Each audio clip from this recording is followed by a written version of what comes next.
Hello, thank you for joining us this evening. You're watching Hotline 21 on CAWTC. My name is Keisha Larkins and I'm the Associate Director at Connections for Abused Women and Their Children, also known as CAWC. Today I wanted to talk with you about domestic violence and advocacy. A lot of times when people ask me about the work that I do, one of the most common questions that people ask is how can I help? How can I get involved? How can I support someone who's experiencing domestic violence?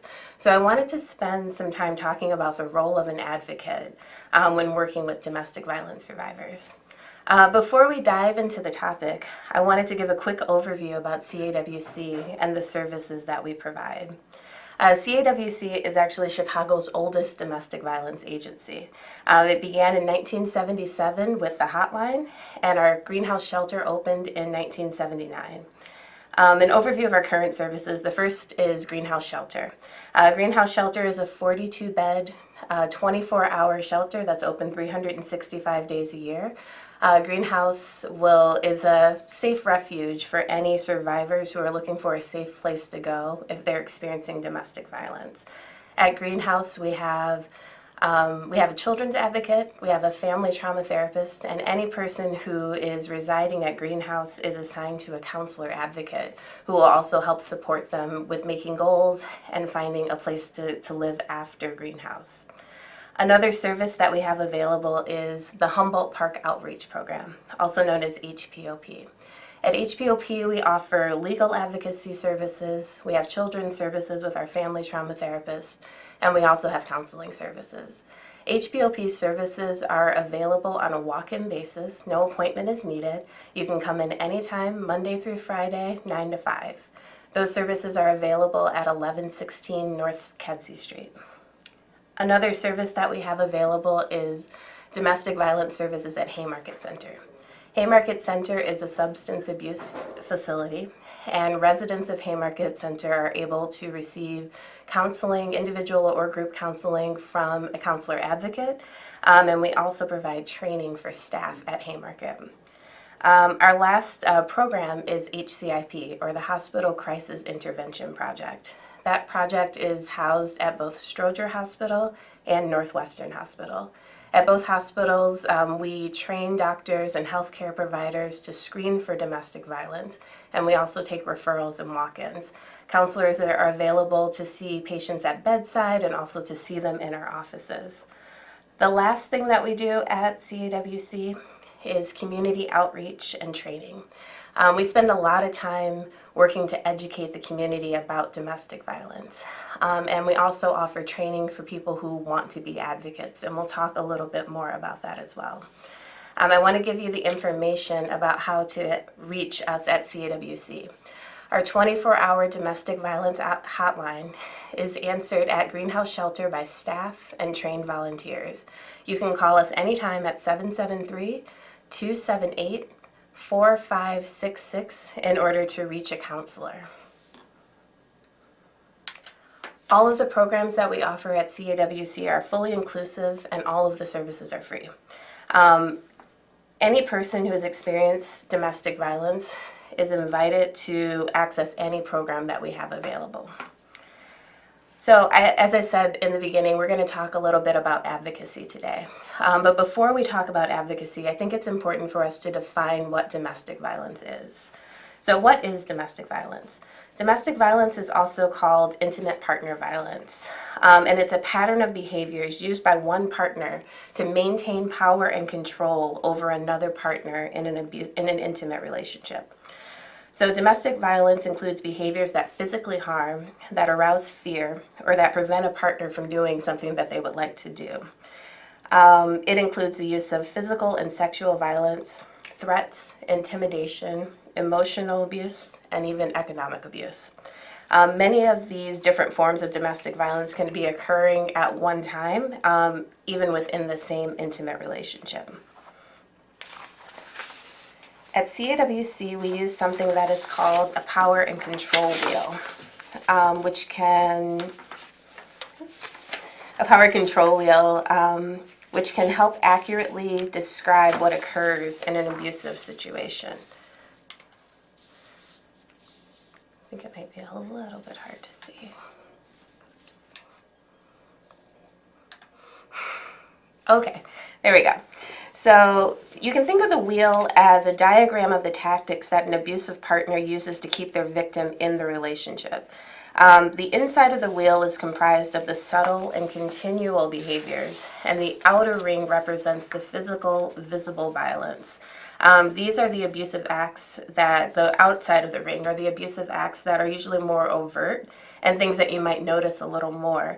But the inside of the ring are the things that sort of reinforce that pattern of abuse and that pattern of control. Some of the things within the wheel, I know it might be a little tricky to read it on the screen, but some of the things on the wheel are using coercion and threats, using intimidation, using emotional abuse, using isolation, minimizing, denying, and blaming, using children, using privilege, and using economic abuse. So any of those things are things that help us define and describe what domestic violence is. If you're just joining us, we're talking today about domestic violence and advocacy. This is an interactive show, so do feel free to call in with any comments or questions that you may have about domestic violence.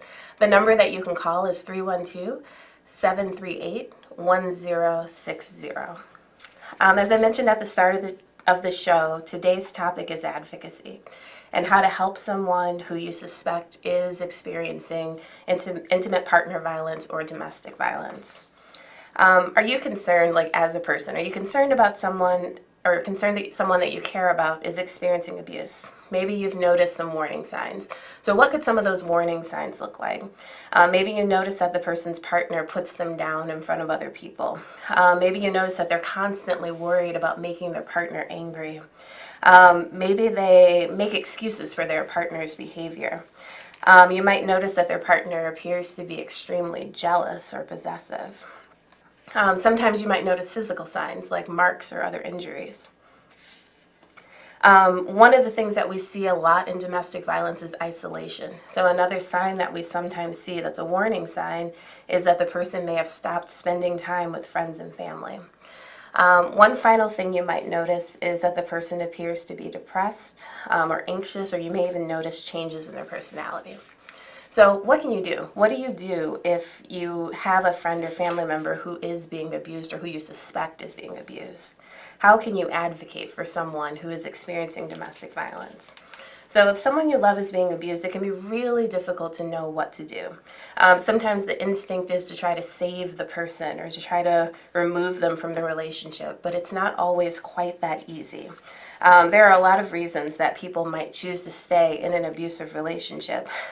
And one of the things that it's important to realize is that leaving can actually be very, very dangerous, and that can be a very dangerous time for the victim. We always talk about domestic violence and abuse as having a component of power and control. So when we are coming in as an advocate, it's really important that we are helping the person that is the victim of abuse feel empowered. And they need to feel empowered to make their own decisions. And they also need to feel empowered to know that they will be supported in those decisions. At CAWC, we do have a self-help and empowerment model. So clients who come to receive services at CAWC are always going to be able to make the decision about what they would like to do in order to ensure their safety.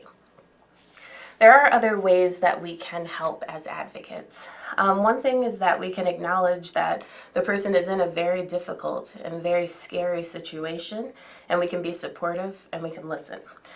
We want to let them know that the abuse is not their fault. That may not be something that they've heard before, so it's important for us to let them know that as advocates. It's good to reassure that person that they're not alone and that there is help out there. There is support available for them if they're interested in receiving it. It may be really, really hard for that person to talk about the abuse that they're experiencing, but we want to let them know that we are available to help them whenever they may choose to need it. What the person really needs most is someone who will listen to them and someone who will believe them when they let you know what they're experiencing. Another thing that we can do as an advocate is we can be non-judgmental. We want to respect our friend and family members' decisions. There are a lot of reasons why a victim of of domestic violence would choose to stay in a relationship. They may even leave and return to the relationship many times. It's really important that we are not critical and we're not criticizing their decisions or trying to make them feel guilty. Again, that goes back to that concept of control. And we want to make sure that the person knows that no matter what they decide, we are going to support them and we are not going to judge them for the decisions that they make. We know during those times of leaving the relationship and returning to the relationship, that can be very difficult for the person. So it's important for your friend or family member to know that they have your support during that time. If the person does choose to end the relationship, if they choose to leave, we want to continue to be supportive of them and any feelings that they may have. Even though the person was in an abusive relationship, the person leaving the relationship may still feel sad, or they may feel lonely once that relationship is over. They may need to mourn the loss of the relationship, and they're really going to need the support of their friends and family at that time. Another thing that we can do as an advocate is we can encourage our friend or family member to participate in activities outside of the relationship with other people. Again, one of those aspects of abuse is isolation. So isolating the victim from their friends and from their family members, and that can be done in a lot of different ways. So encouraging our friend or family member to strengthen and build the relationships that they have is something that's really important.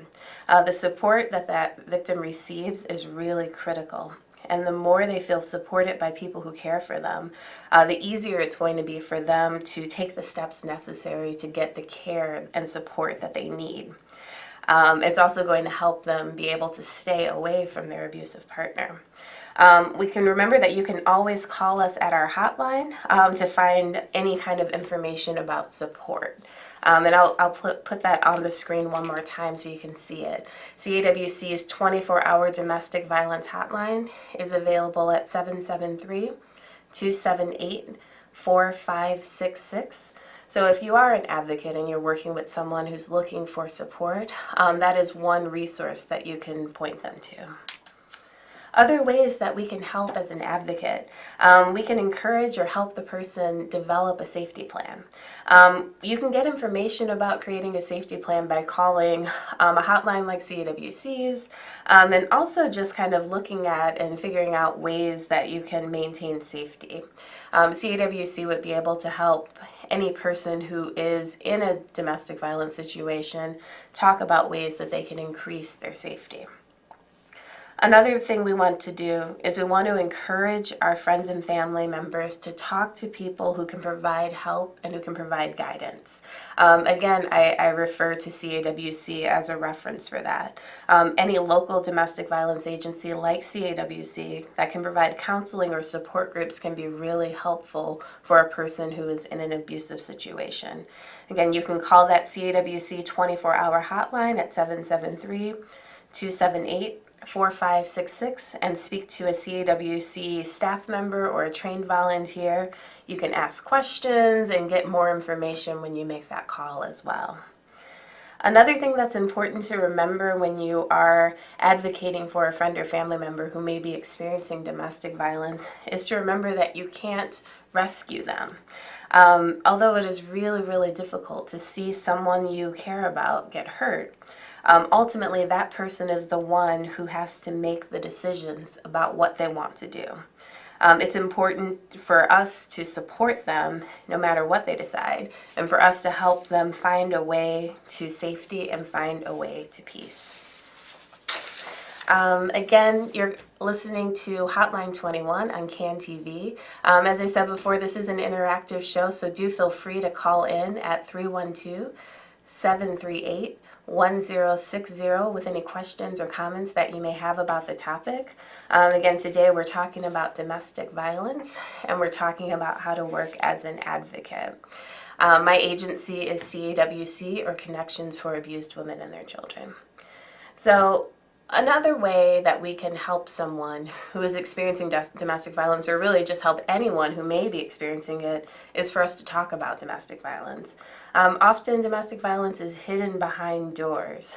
So often people may not even know that their loved ones are experiencing something like this. Open dialogue about domestic violence can help minimize the stigmas that exist. It can help people feel less alone because they know that there are other people who are experiencing something similar. It can also help to make sure that they are aware of the many, many resources that are available within the community. Sometimes people want to help by doing something a little more hands-on or a little more interactive, and we do have a volunteer program available at CAWC. Volunteers are a really important part of CAWC's program. If you go to our website, www.cawc.org/volunteer, you can find information about how to become a direct service volunteer at CAWC. Volunteers, as I said, are a very, very important part of CAWC's program. All volunteers who work directly with clients have to complete our 40-hour domestic violence training. That training is offered twice per year, once in the spring and once in the fall. Volunteers support a few different programs. We have volunteers at our shelter program, and they work with clients. They work with our children's groups. They work with our families. They also answer the 24-hour hotline that I've mentioned. At our Humboldt Park Outreach Program, we also have volunteers to support group services, and they also work with our children's group as well. Sometimes volunteer groups like to do things where they're not necessarily working directly with the clients. And some of those examples might be doing things like painting or stuffing letters or helping us get things organized or clean. There are opportunities for those types of groups as well, and those volunteers who are not working with our clients directly would not need to have that 40-hour training. Anyone who's interested in volunteering or learning more about volunteering at CAWC should call our volunteer coordinator. Her name is Megan Rosato. You can find more information again on the website, which I will show one more time. So our website, again, www.cawc.org/volunteer, has information about volunteering as a direct service volunteer, and it's got the direct phone number to reach our volunteer coordinator, Megan Rosato. The phone number is 773-489-9081. All right, so just to recap, today we're talking about domestic violence, and we're talking about ways that we can support and help as an advocate. I am Keisha Larkins. I'm the Associate Director for Connections for Abused Women and Their Children, also known as CAWC. The program that you're watching now is called Hotline 21. We're available for call-ins. This is an interactive show, so you can call us at 312-738-1060. If you're just tuning in and you're wondering how to reach CAWC for someone who is interested in receiving services, the way that you can reach us is through our 24-hour domestic violence hotline. The hotline's phone number is 773-278-4566. The hotline is answered 24 hours a day by staff and trained volunteers. We do have bilingual staff available, so we have services available in multiple languages. All services are free and confidential. You can also go to our website at www.cawc.org to get some more information about our program and about the various services that we offer. All right, so we've been talking about domestic violence, we've been talking about advocacy, and another way to help is to learn about and to speak against some of the myths that are surrounding domestic violence. One myth is that domestic violence is only a physical thing, it's only physical abuse. Sometimes media coverage of domestic violence type situations they overwhelmingly focus on physical abuse. So we'll see things like photos of people with black eyes or things like police reports or restraining orders. So sometimes it's hard for a victim of domestic violence to self-identify as having experienced domestic violence if they've experienced the verbal or emotional forms of abuse. So overcoming that myth is recognizing that domestic violence is not just physical abuse. Besides physical abuse, there can be verbal abuse, there can be sexual abuse, isolation, coercion, there can be stalking, economic control, abuse of trust, threats, intimidation, emotional withholding, destruction of property, harm to pets or other belongings within the context of domestic violence that aren't necessarily related to physical abuse. Another myth of domestic violence is that domestic violence is a crime that only impacts people who are poor or people who are uneducated. Domestic violence does not discriminate. Any person of any race or sexual orientation or religion or gender can be a victim of domestic violence. Any person can also be a perpetrator of domestic violence. It happens to people who are married or living together, people who are dating. It affects people of all backgrounds and all education levels as well. Another myth of domestic violence is that if the victim chooses not to leave the situation, that it must be tolerable, it must be okay. This is one of the most destructive myths and one of the hardest ones to talk about sometimes because it can diminish the severity of the abuse, and it implies that the victim is okay with it or they're comfortable with the abuse. Victims stay in domestic violence relationships for many reasons. That can include fear of the abuser. Sometimes abusers will threaten to harm the person if they do leave. People could stay in a relationship because of lack of money. Maybe they have shared children and they're worried about resources or providing for that child. Sometimes because of lack of housing or other transportation. There are lots of reasons why someone may choose to stay in the relationship, but it does not mean that they enjoy being abused. Victims leave and return to a relationship an average of 7 times before they leave for good. Or the alternative is that that person, their life is ended as a result of the abuse. Leaving is actually one of the most dangerous moments for a victim because the abuser is suddenly facing a loss of control and they may lash out on the victim. One more myth that we'll talk about has to deal with that lashing out statement. And that is the myth that abusers abuse because they just snap or they lost control.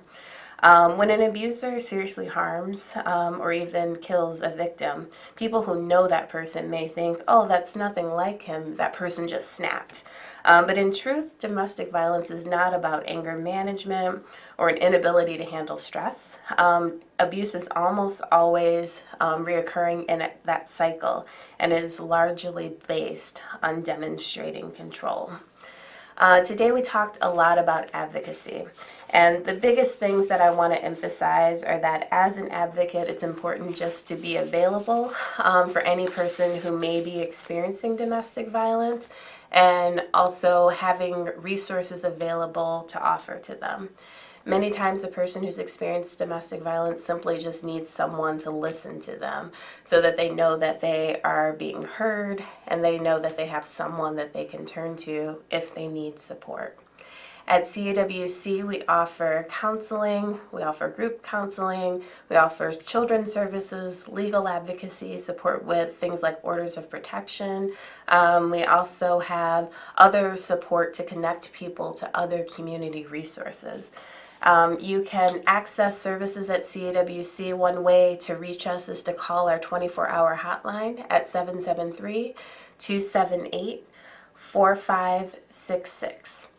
These services are all available, and our 24-hour hotline is available 24 hours a day, 365 days a year. Thank you so much for joining us today on Hotline 21. Again, my name is Keisha Larkins, and I am the Associate Director for Connections for Abused Women and Their Children, or CAWC. I hope that you were able to get some information that was useful today, and we look forward to seeing you the next time we host Hotline 21. Thank you.